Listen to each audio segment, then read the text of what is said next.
I think we should start the session now. It's 5 past 4. Welcome, everyone. Good evening to all of you. This is the 87th episode.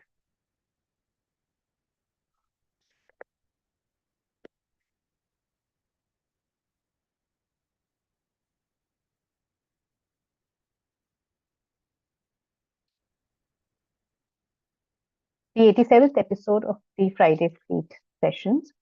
Friday Fleet community came into being as a brainchild of C.A. Kalpana Thakur and C.A. Poonam Pathak under the aegis and guidance of Dr. C.A. Rajkumar Adhutia sir. So the vision behind this initiative has been both purposeful as well as empowering. It is a platform dedicated to supporting women professionals through thoughtfully curated sessions that focus on enhancing not only professional excellence but personal growth as well. It also serves as a strong networking ecosystem, enabling meaningful connections within the community, shared learning, and collective progress of the community as a whole. So deep down, each one of us, most of us, want the same thing: to be noticed, taken seriously the moment we walk into a room. Executive presence doesn't announce itself; it signals itself. And our speaker for the day will unpack subtle nuances of commanding authority and presence.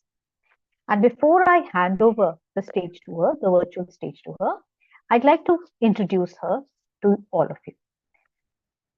Darshini Shivkumar is a TEDx speaker, a seasoned corporate trainer, and an image consultant with strong track record of transforming individuals and organizations through impactful learning experiences.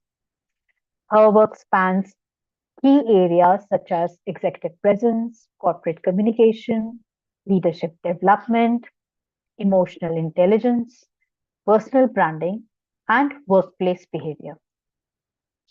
With certifications including NLP Master Practitioner, Certified Life Coach, a POSH trainer, a voice and accent coach, Darshini brings together psychology-based backed tools and practices, real-world techniques that lead to lasting behavioral change.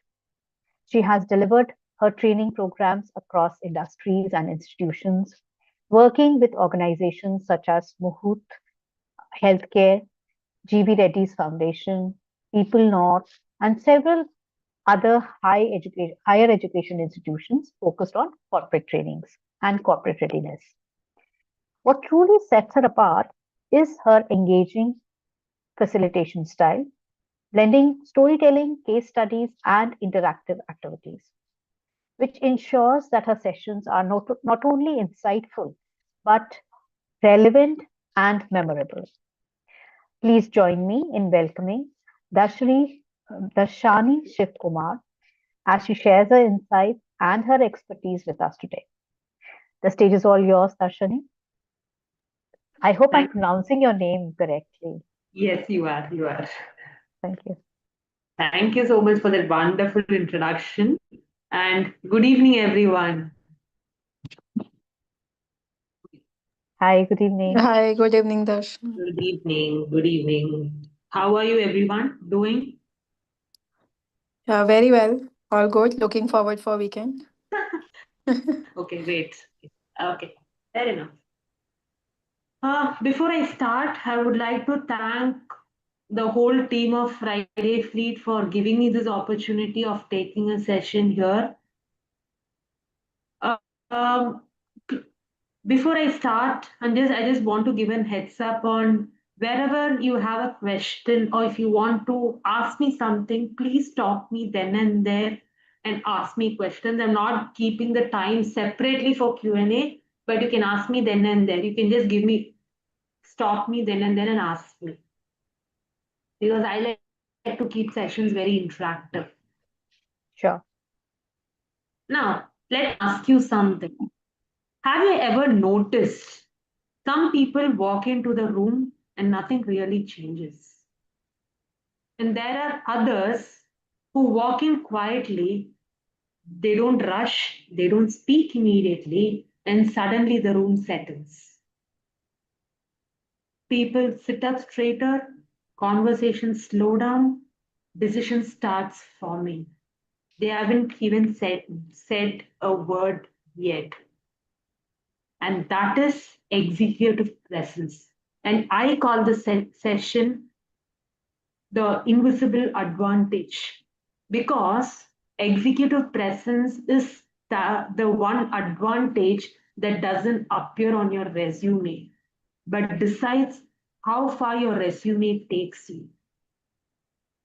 And here's the good news, this is not a talent you're born with, it's a skill you can build intentionally. So, whether you're a leader, an entrepreneur, a manager, a coach, or a professional who wants to be taken seriously without trying too hard, this is for you. Let me put it in a slightly different manner. Executive presence is felt before it is understood. Before people analyze your words, before they judge your competence, before even they consciously decide whether they agree with you, they already felt something about you. Maybe they felt calm or unsettled, or they felt trust or hesitation, they felt confidence or doubt. We've all been there, right? At one point of time. And this just happens within seconds, not because of what you say, but because of how you show up emotionally.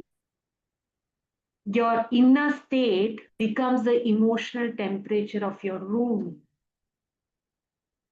Imagine if you walk into a room rushed, the room feels rushed. If you walk in defensive, the room feels tense. If you walk in grounded, the room feels safe. This is why executive presence always starts inside. So here's a powerful self check I want you to remember. Or if you want to unmute yourself, and please feel free to unmute and let me know or put it in the chat box. What are people feeling in or in your presence without you saying a word or without I saying a word? Let me repeat that. What are people feeling in my presence without saying a word? Because leadership is not about just being understood. Leadership is about being trusted. And that trust begins with how you make people feel.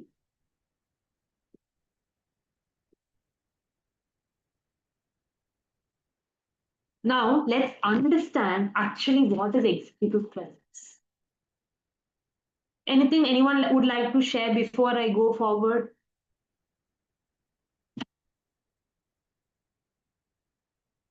Yes, no, or shall I move forward? Okay.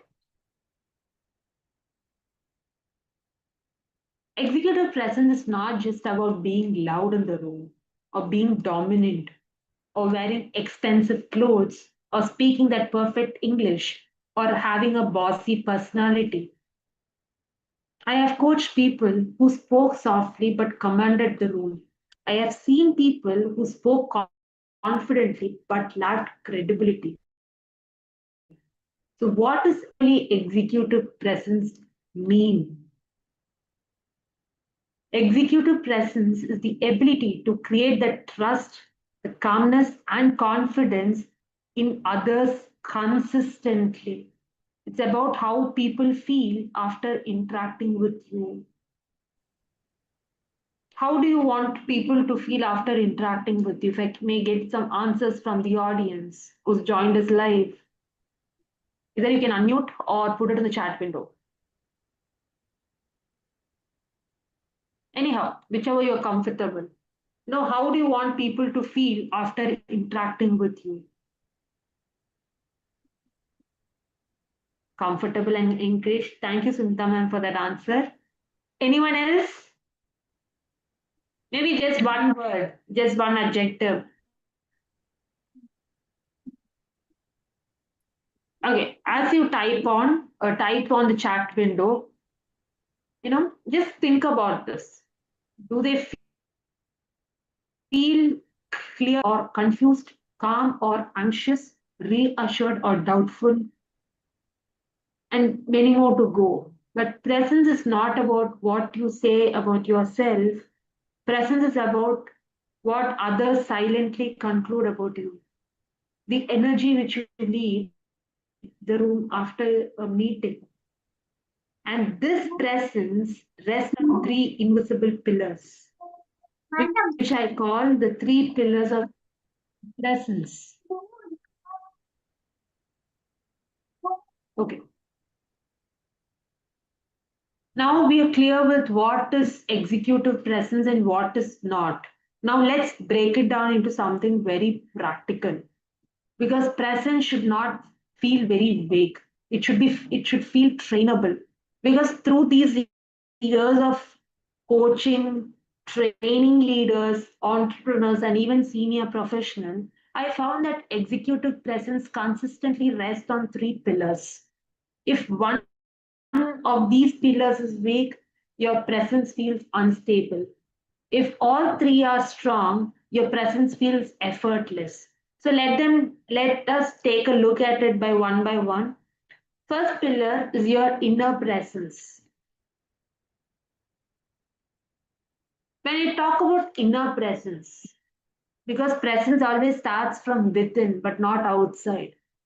So inner presence is about your emotional regulation, your self-belief, and the clarity of intent. But here's the truth which many people resist. You cannot fake calm. You can fake confidence for a few minutes. You can fake authority with words, but you cannot fake emotional stability. People unconsciously mirror the emotional state of the leader. As I said earlier, if you're anxious, the room feel anxious. If you're scattered, the room is going to feel uncertain. If you're grounded, the room is going to feel safe.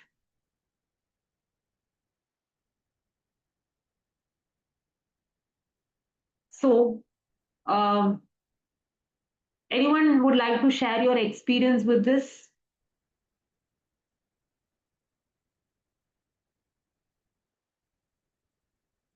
Anyone would like to share an experience, or if not, I'm going to share an experience for all of you here. Okay. So I worked with a senior manager who was technically brilliant. But before every leadership meeting, her mind would race. She feared being questioned. She feared being challenged. So she was over prepared, over explained, and spoke rapidly, hoping no one would interrupt. And her feedback was surprising to her. Her team said, "We don't feel confident during meetings." Not because she lacked answers, because she lacked calm. We didn't change her knowledge, we changed her internal state. We worked on breathing before speaking, reducing internal self-talk, entering meetings with one clear intention. Within weeks, the feedback shifted. Inner presence comes down to one powerful question: what emotional climate am I creating without realizing? The first pillar which we spoke is what's about your inner presence. So, with that, you ask yourself this question: what emotional climate am I creating without realizing it? And going to the second pillar, which is your outer presence. Outer presence is what people see and hear. When I say this is not about fashion or your physical beauty. Outer presence is about your non-verbal credibility cues. Before people process your words, they subconsciously scan you, your posture, your movements, your eye contact, your pace, your voice, and your tone. Because these signals answer one silent question: can I trust this person to lead? And here's something powerful for you. Leaders with presence move less. They don't fidget, they don't rush, they don't constantly adjust themselves. They're comfortable occupying the space. Let me demonstrate something. That pause communicates confidence, not dominance, not arrogance, confidence. One client told me when I stopped rushing my sentences, people stopped interrupting me. Your body teaches people how to treat you. In this pillar, you ask yourself, does my physical presence reflect the authority I want to project? First, we spoke about the inner presence. That is, what is the emotional climate am I creating without realizing it? Here, you are going to ask yourself, does my physical presence reflect the authority I want to project? Let me, demonstrate another example for you. I am talking to all of you in this camera. The minute if I start looking here, there, talking, about executive presence, do you think I'm reflecting the authority, or do you think I'm reflecting the physical presence in the way I want to project myself? No. So these small things matters a lot when it comes to your, in the face of your, the way how you present yourself, let it be inner or let it be outer. And the third pillar stands in your strategic presence. When I talk about strategic presence, this is where your executive maturity shows. Because not everything deserves your reaction, not every comment deserves your response, not every meeting deserves your energy. People without strategic presence speak noticed, but people with strategic presence speak to create that direction. They understand the timing, they understand the impact, they understand the restraint. A leader once came and told me, I realized my presence improved the day I stopped attending meetings just to prove I was busy. What does this pillar do here? What does strategic presence ask you to do? Is my voice adding value or just volume? Sometimes the most powerful presence is knowing when to stay silent. Any questions till now before I go any further?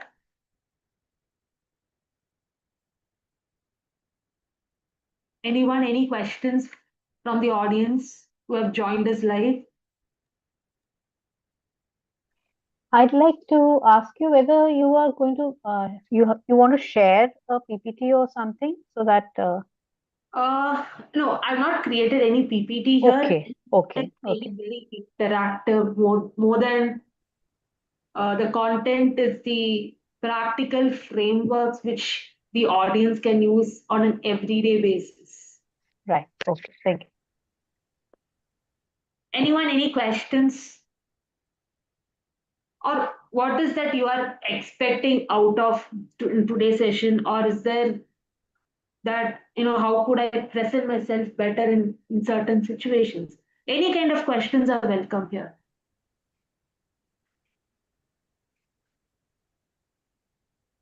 No question? Yes. So I just wanted to recap as to what you mentioned to be the pillars that one has to take into account. So first, you mentioned that the kind of emotional state you are in will be reflected back. It will be mirrored back to you. So that is what we need to work on for ourselves, right? When we are in a gathering of people, be it a small gathering or a public gathering. And the other thing you mentioned was? the emotions as well as the your physical presence, your outer presence. okay. So that means my attire, right? Your attire, your non-verbal cues, the way you sit, the way you stand, all that comes. See, attire is something I would say it's a last segment, but your non-verbal cues which Body you language. project yourself. You mean to Yes. say the body language? Yes. Right. Okay. Okay. Thank you so much.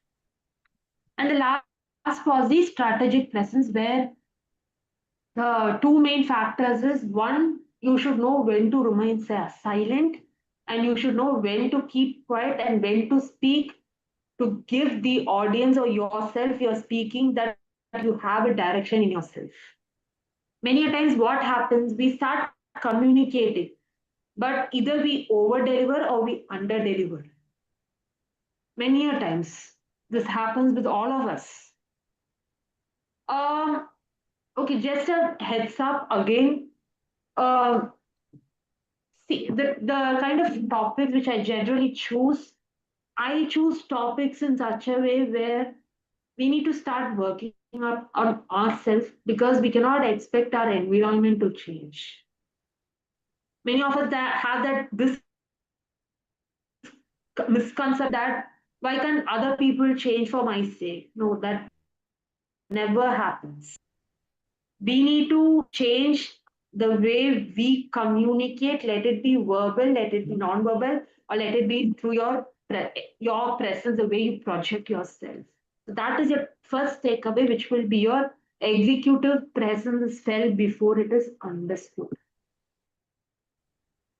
And that is where I spoke about the emotional climate in the first pillar. The second pillar, I spoke about the outer presence. That is where we spoke about presence is not about doing more, it's about doing less, but in a better way. And that's where either you know when to choose silence instead of you speaking more, or when to stay quiet instead of you showing up. And third is your strategic presence. That's where if you put it in one sentence, executive presence is a skill, but not a personality. It is not a personality trait. You don't need to become loud, you need to become tougher. You don't need to become someone else. You don't need to copy a CEO, take anyone's confidence. A skill, executive presence is a skill, and that skill you practice through emotional regulation, body awareness, strategic communication, intentional pauses, and conscious choices.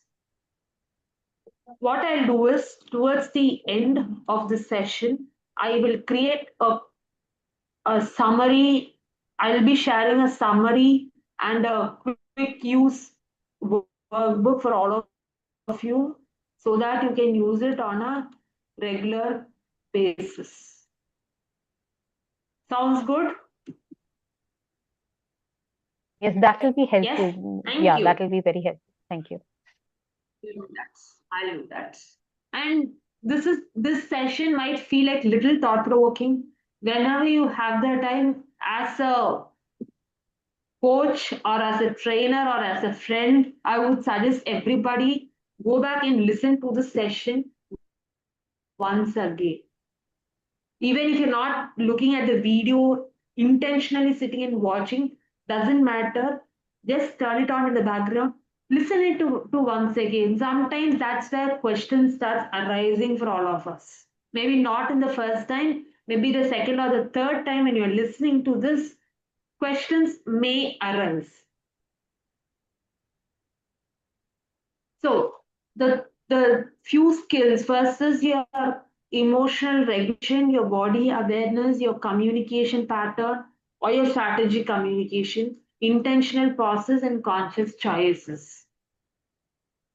You can pick up one skill and work around it. Say, for example, when you're talking about emotional regulation, many of us, we are busy with our own priorities, our commitments, either in a personal space or in a professional space. Many a times, what happens, we start thinking that if we start putting things under the carpet, things will be fine. No, it is not going to work that way. We need to address, acknowledge, and see how we can work it through, because emotions is very much intangible. You can only feel, you can't touch. So you need to give yourself the space and time to adapt. The easiest way is to change your body posture or your physical, your non-verbal cues which you use. The way you sit, the way you stand. You can start working these things. Even that means even introverts can also have executive presence. Soft spoken leaders can have executive presence. Quiet professionals also can command the room. Presence is not about changing who you are. Presence is about refining how you show up through small choices, through daily awareness, through consistent practice. But how many of you here are aware about yourself, from your strength to weakness, your shortcomings, your hurdles? I believe transformation starts there. Knowing who you are, knowing your flaws, knowing all these things. And when those things align, your presence starts speaking before you do. And that is your invisible advantage. People may forget your words, they may forget your slides, they may even forget your title, but they will never forget how you made them feel in your presence. So show up consciously, show up calmly, show up intentionally. Because your presence is already speaking. The question is, what is it saying to you and people around you?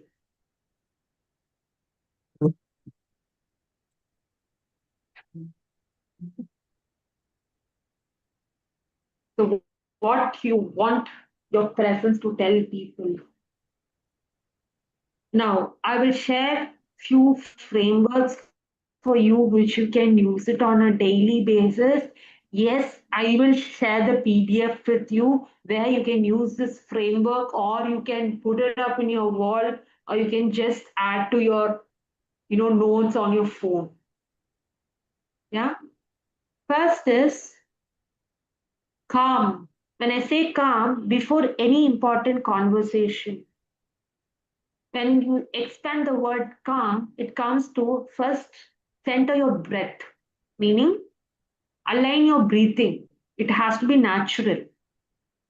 Anchor it with your body. When I say anchor it with your body, either it can be you anchoring it with sitting tall or sitting straight, or you can anchor it with any power poses which you like. And lead with one clear message and modulate your voice. This takes less than 30 seconds, but it changes how you're perceived. And um, the second framework is the sentence executive rule. When you speak something, give the context, give the details of it, and give the conclusion. Like how you taught, even in your writing style, we talk about introduction, body, and the conclusion. Sentence one, you talk about the context, or you set the framing right. Second is your context sentence, where you talk about what is the actual problem or what is the actual challenge, and the core message, what are you trying to deliver, and close. A clear cut close. This is what I want. Many of us still don't know what is that I want, because clarity builds credibility. This can work in any professional, with any profession, this can work. And the last and the final framework is a 10-second presence scan. Before you enter a room, ask yourself or observe yourself, how am I standing? How am I breathing? What emotion am I projecting? Because presence is a practice but not a personality. Again, I'm coming back to what I asked. The question is, what is it saying? Because your presence is already speaking to you. And thank you. Thank you. And this is the invisible advantage for you. The floor is open for any Q&A right now. Or feedback. If you don't have any questions. Does anyone have any questions for our speaker? I wanted the session to be interactive. That's why I'm not going step to details of this. Ruchi, you've unmuted yourself. No, I thought just to, I think one important point what she has mentioned is to first to know what's her strength or what's the weakness of her parents, right? So that's where I think first we have to be very carefully assessing that, and also through feedbacks we should be aware of our blind spots as well, and then only we can work upon that. So I think that's a really important point. Any suggestions, Darshini, you can give us that how, uh, any examples, how we can try to look for our strengths, how we can try to look for our improvement areas and where to work upon.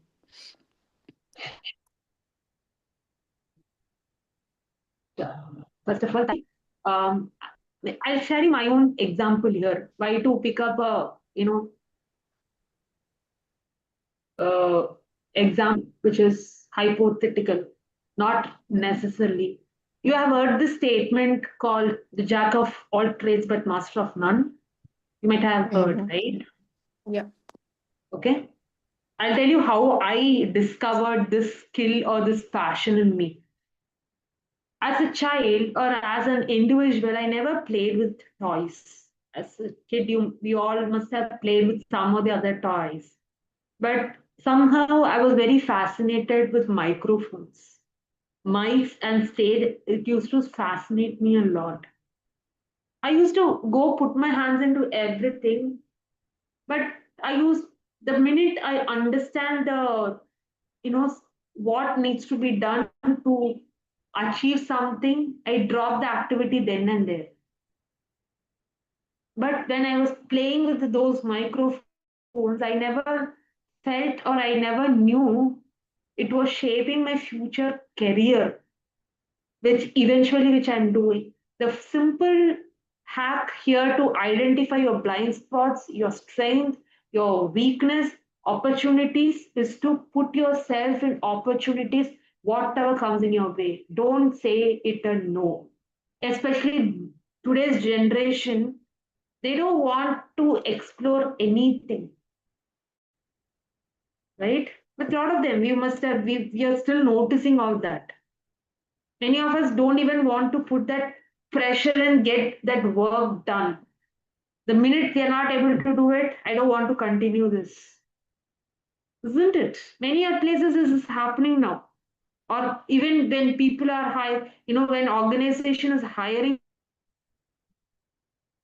for a person, this is what, they don't want pressure, but they want money.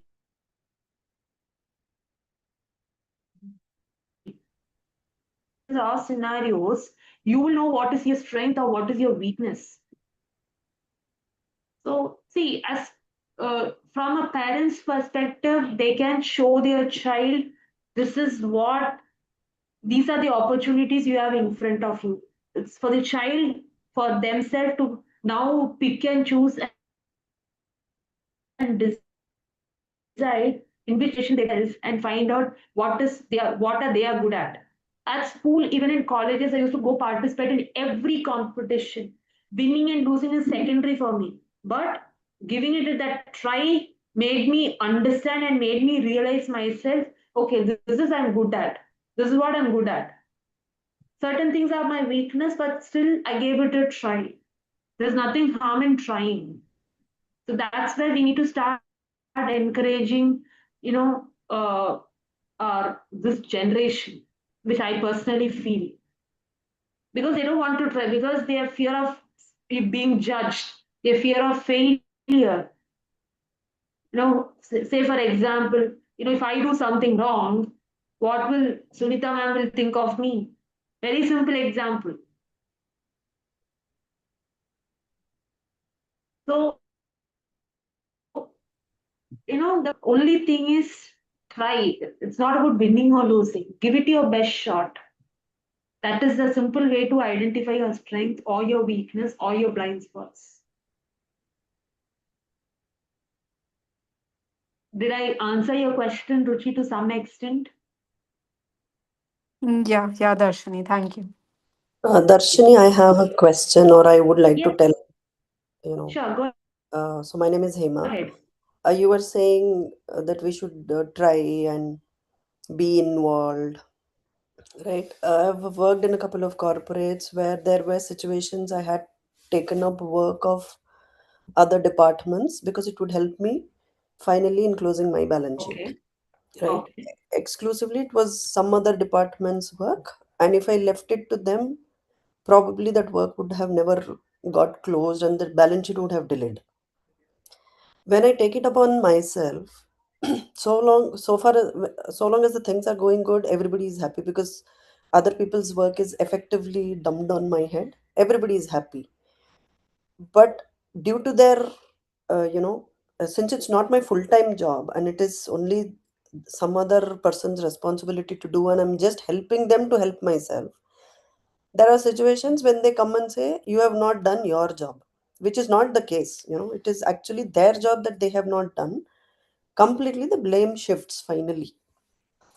And there are huge, what would you say, if you compare the job with how it was done earlier, obviously there are huge improvements. Problem is nobody wants to acknowledge the general, uh, the way we are brought up is like, if you work hard, if you work hard, you're successful, right? Your hard True. work will never go wasted. There Yes. are situations when you're made to believe that this hard work becoming successful is wrong. So that I'm not able to decode so far, and particularly in a hierarchical organizational setup, when there are people in ranks either above you or below you, that definitely happens. I don't know how probably I can improve on this, because doing somebody else's work, helping them, and then finally being told that it is not enough, then the whole point of hard work goes waste. True. True. And if I tell that So, it is Hima, just yeah, go ahead, please go yeah, ahead. go on, complete, complete. No, no. The Um, situation comes to being that if you tell that it is not my job, it was actually your job, and I have just helped you so that the things finish on time, then also we get accused. Opening the mm, mouth also becomes bad then. mm. So Is effectively, it there is a shift of work and shift of blame.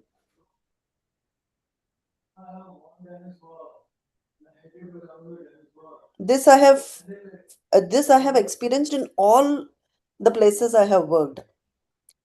okay? There was Okay. also a point of time when I believed that I was doing something wrong, and Mm, later I realized it was not. It is just like lack of acknowledgement from people. okay. Just trying to understand for the people or for the individuals whom you have helped when they were not there, where you did their work. Has that particular person have come and acknowledged or thanked you for that matter? No. At So least long one. as it's going good, they are happy. Let's say I fail in doing the work Mm, because of any situation. So mm, that time they point fingers. Nobody thanks because it's convenient for them, right? So long it's going good Mm. and the work is getting shifted. And these are all huge areas of work, requires a lot of time and effort, and you know, mainly True. effort.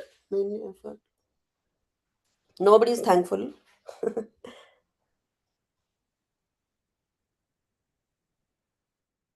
Um, one way to one way of looking at the situation is, see, one, two, three times is fine. But after that, at some point, we need to put the ball in their court. Mm, When I say put the ball in their court, it should not become a habit for you to do other people's work. Once in a while, it's okay, understandable. correct. Maybe. So what has happened is when I say actually it is when I go back and say this is not my job, it is Mm, effectively your wrong or your work which you have shifted to me mm, conveniently. They don't want to accept that. They mm, don't want to do that work because it involves a lot of their time. So they don't want to take it back. Then I become the villain, right? mm, It's like, why are you not doing your work? They mm. twist it like that. One thing what Hima you can do here is, next time when something like this happens, Mhm. uh, if that work does not has any kind of urgency or immediate attention, you first clarify stating, after I complete my work, if I have the time, I will do it. Mm, And acknowledge that it's not my department, it is a different area or different department's work which I have to do. So it might require time or it might not require time, but make this conversation clear with the other person if they are from a different department or different hierarchy altogether. See, the thing is, if I Mm, delay, my balance sheet will not go on time, and there are penalties for that. So that's the reason I take mm, it up myself. Let's say in case of an MIS which has to go on time, there is an FP&A, means financial planning and analysis, where you make a report and send it to investors. uh-huh, There are no people who are doing that. mm. Everybody is busy doing their work, right? So when I just lend a True. helping hand, it becomes my job permanently. And you cannot say no later. That's the situation I'm facing all the time. End of True. the day, it is numbers only. So Anyone else would like to? since I'm a CA, the work relates only to one or the other form of numbers, right? And most of them are time bound. Most of them. So you cannot even delay or say when I'm free I can do. Those kind of situations don't even come up. So effectively, if you help, then that's the end of it, right? And obviously, it eats into my time. My day stretches. The work-life balance goes for a toss. Those things happen additionally. But what I have faced so far is lack of acknowledgement. Appreciation is a totally different thing, which nobody's even, I mean, if it comes my way, it will be really good. But appreciation, somehow they don't want to appreciate in corporate. Probably because they think if I appreciate, I might end up promoting or giving more money. I don't know. I mean, I have not been able to decode their game plan. Now it's time things are silent, my dear. As I said like earlier, now let Mm. your silence speak. Be quiet and see how the feedback changes. Try it out, no? No, if I'm silent, Just then be quiet. no, didn't help. That I have also tried. Being silent also doesn't help much. Anyone has any other perspective to guide Ma here? Anyone wants to share something? Please feel free to do so. I'm just trying to interpret or understand it from a different angle. Yes, Sunita ma'am. Because what I has happened is in my career, I end up working very, very long hours. And if you compare my delivery of result with my predecessor, there is remarkable improvement. There is no boasting, but the results are in front of everybody. They are saying we want to pay more to somebody, not to a female. And I'm facing this more from probably men, where I wouldn't say, I mean, mostly I've worked with men in different capacities, but uh, I mean, I don't know if they're escaping work or the results are in front of everybody. Results are there in front of everybody to see. Perception. Or maybe I'm an easy target because I bend much. They are just dumping work on me. I don't know. Yes, Smita ma'am, you were saying something. Sorry. I was just wondering whether there are uh, demarcated responsibilities, right? So you have within any organization, your responsibility KPIs are defined and demarcated. So what I was that just wondering if also I can probably pitch in. So what happens is they call me a manager or a head of finance and accounts. Then they'll ask me also to do an individual contributor's role, like where I sit and do all these individual things, right? I'm supposed to end a project, and which would be personally me doing that entire work. There would be nobody either recruited or in the team who would be doing that work. So demarcation, the differentiation being a manager who just manages other people's work and of an individual contributor overlaps. They want to remove that line. right. If it So is defined, this job is for me, I will just go do that job and come out. So effectively, there is overlap also. Sometimes they want us to do the technical work also and managerial work also. If it is only technical, I'll just do my income tax law, accounts, audit, whatever, and just get out of the workplace. They want you to manage and do technical. right, I think you need to be more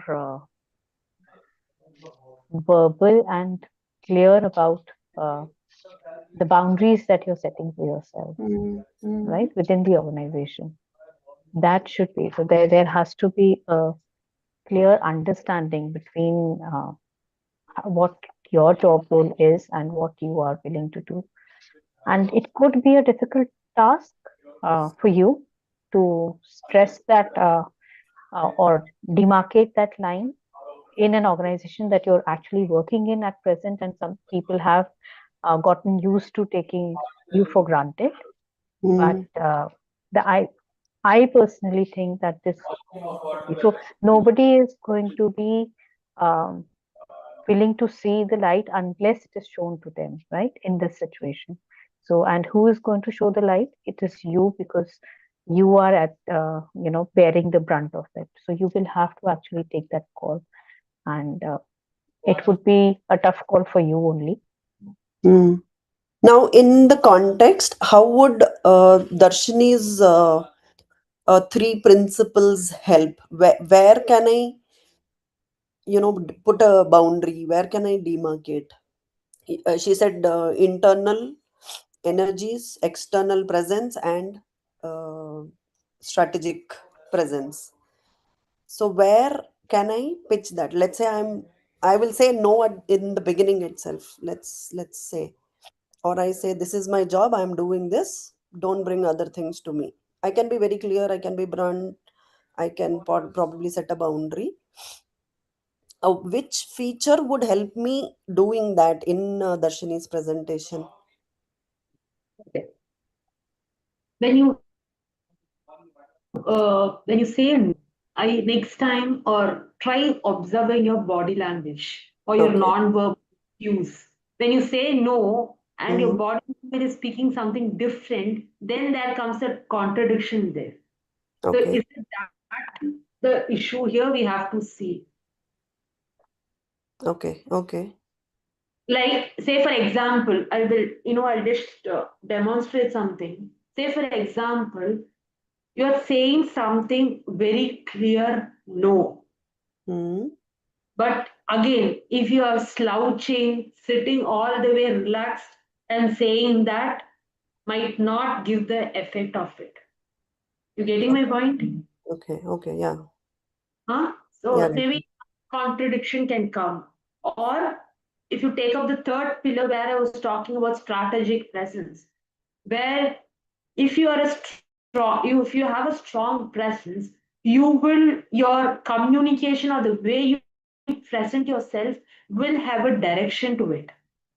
Many a times there will many of them when they start communicating, there will be no clarity. If you're clear and the way you put things across the table, it will make a difference. Okay. Okay. Maybe start with Quick your thing, if I inner may presence. add, Maybe sorry, go ahead, yes, Jasmine. ma'am, go ahead. No, just a quick thing, if I may add here. So, Hema and Sunitha's views, right? I'm also working for a corporate only.